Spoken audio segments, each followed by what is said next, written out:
أشهد أن لا إله إلا الله. يعني داكم هو السبب كوازم لقوراني هنا هەر دەوی دواز لە گۆرانی بێنە واز لە موزیک بێنە منیش بەڕاستی قسەی دایکم لەسەر چاومدانا و لەسەر سەرمدانا وازم لە گۆرانی هێنا. چەند ماوەی چەندە بانگ دەدەی؟ سڵاو و سەرەتا بەخێر بێن. وڵی تقریبەنە من 5 ساڵە بانگ دەدەم، قورئان دەخوێنم لە تازیەکان بەڕاستی، یعنی من یعنی پارە و شتیش وەرناگرم لە تازیە ڕاستی. ئێستا زۆری قورئان خوێنەکان ڕێزم بوانەیە کە قورئان دەخوێنن پارەی وەردەگرن، ئەم پارەش وەرناگرم لە پێناو خودای گەورە. من تقریبا 20 ساڵان گۆرانیم دەوت، لە 2005ەوە من حازف سازم هەتا 2020 پاشان وازم لە گۆرانی هێنا. یعنی زانیم هیچ ئیسیفادەیەشی نییە گۆرانی بەڕاستی، یعنی داکم بووە سەبەب کە وازم لە گۆرانی هێنا. هەر دەوی دواز لە گۆرانی بێنە واز لە موزیک بێنە منیش بەڕاستی قسەی دایکم لەسەر چاومدانا و لەسەر سەرمدانا وازم لە گۆرانی هێنا. دەرگای زۆر دەرگام لێ داخرا بوو، زۆر دەرگاکانم بۆ کرایە بەڕاستی، یعنی گۆرانی گوتن یعنی بەڕاستی نازانم هیچ ئیسیفادەیەشی نیە. ئێستا بۆ نمونە مامۆستا فاخر هەریری وازی لە گۆرانی هێنا، بزانە خوا دەرگای ڕەحمەت و خێری بۆ کردەوە. یعنی هیچ وەرە یەک هونەرمەندم پێ بڵێ ئیسیفادەی لە گۆرانی کردبێ ئاخیری عاقیبەتی خێر نییە. ئوستاز جان گۆرانی وتن ئاخیرەکەی هیچ عاقیبەت خێر نییە، یعنی بڵێ وەڵاهی ئاخیرەکەی خێری پێوە بێ، ئاخیری هەر شەڕی لە دوایە، کەس بە مردنی خۆی نەمردیە. ئەوەی هونەرمەندە وەرە پێم بڵێ یان نەخۆش کەوتووە یان حادیسەی سیارە وەفاتی کردووە، تێدەگەی یعنی هیچ عاقیبەت خێر لە هونەرمەندی نابینی. ڕێزم بۆیانەیە، ڕێزشم بۆیانەیە. کارم باسی ئەو بانگدانانم بۆ بکە لە چێندەر بانگت داوە چەند ساڵە، ینی ئەو تۆنانە شارەزای؟ من 2022 هەتا تقریبا 23 لە ئیستانبول بانگمدا، یعنی تقریبا ساڵێک دەچوم و داهاتم مامۆستایەکە ئەنوێ بەڕاستی ببوونە هاوڕێم، یعنی دایان و تۆ چۆن دەتوانی وەکو ئێمە بانگ بدەی، یعنی هەموو مەقاماتەکان و شارەزایم لە هەموو مەقاماتەکانی بوون، نمونە مەقام سەبا، مەقام عیجاز، مەقام بەیات، مەقام ڕەز، نەهەوەند، ئەوان بۆم زۆرانە بانگ دەدەن. لە ئیستانبول بانگم داوە، لە مزگەوتی فاتح، لە مراد پاشا، لە زۆری مزگەوتەکان بانگم داوە، لە غازی عەنتاب بانگم داوە. الحەمدولله یعنی فەزلێکی خوای گەورەیە، دووبارە ڕێزم بۆ ئێوەشەیە. باست لەوێکت کە تۆنێکی قورسە بانگدان؟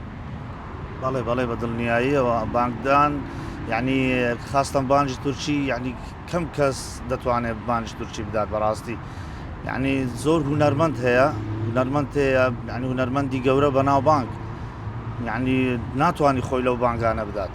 لەگە ڕێزم بۆ هەموو هونەرمەندەکان بەس ناتوانێت، یعنی ئێستا بڕۆ زۆر هونەرمەندەکان ئوستاز جان لیقایان لەگەڵ بکە ناتوانن، لەوانەیە بڵێ ناڵێ ناتوانم، بەس یعنی مەهانەیەک دەبێنێتەوە لەگە ڕێزم بۆیان.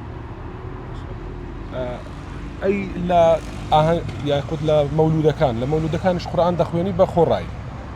لە تازیەی مەولودا، لە تازیەی بڵێ یعنی دەچم قورئان دەخوێنم، بەڵام پارە و شتی وا وەرناگرم. یەک جار وەرم گرە، ئەویش کابرا گوتی هەر دەبێ وەگری، بە گەردەن ئازاییەوە گوتی دەبێ وەگری. یەک جار لە ژیانم وەرم گرتووە، یەک جار، یعنی نەبێتە چکەوە دەستە قالبی سۆشیال میدیا، یەک جار وەرم گرت. ڕاستی پێم وایە باس لەوێت کە چەند کەسێک دەتوانن بۆ شێوەی تۆ بانگ بدەن لە هەولێر، یعنی کەمە زۆر ڕێژەکەیان؟ واللهی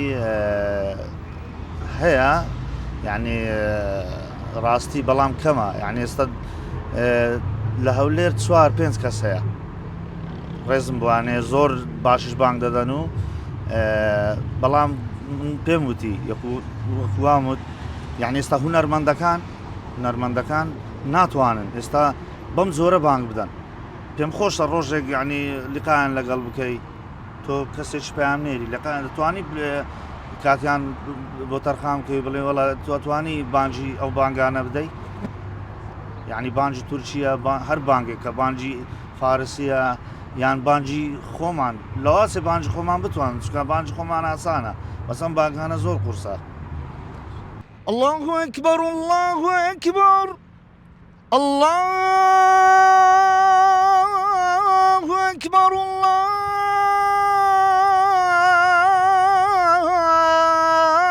الله أكبر أشهد أن لا إله إلا الله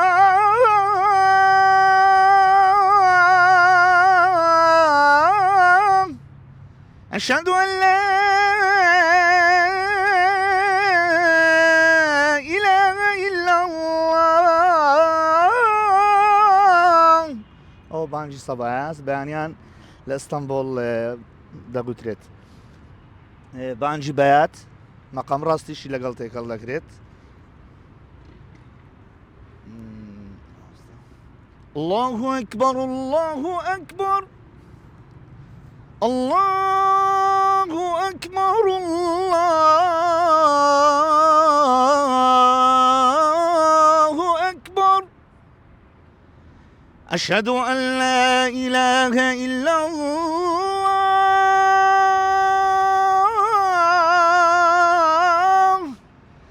أشهد أن لا إله إلا الله أوش بانجي بيات رستشي لقالا بانجي عزاز الله أكبر الله أكبر الله أكبر الله أكبر أشهد أن لا إله إلا الله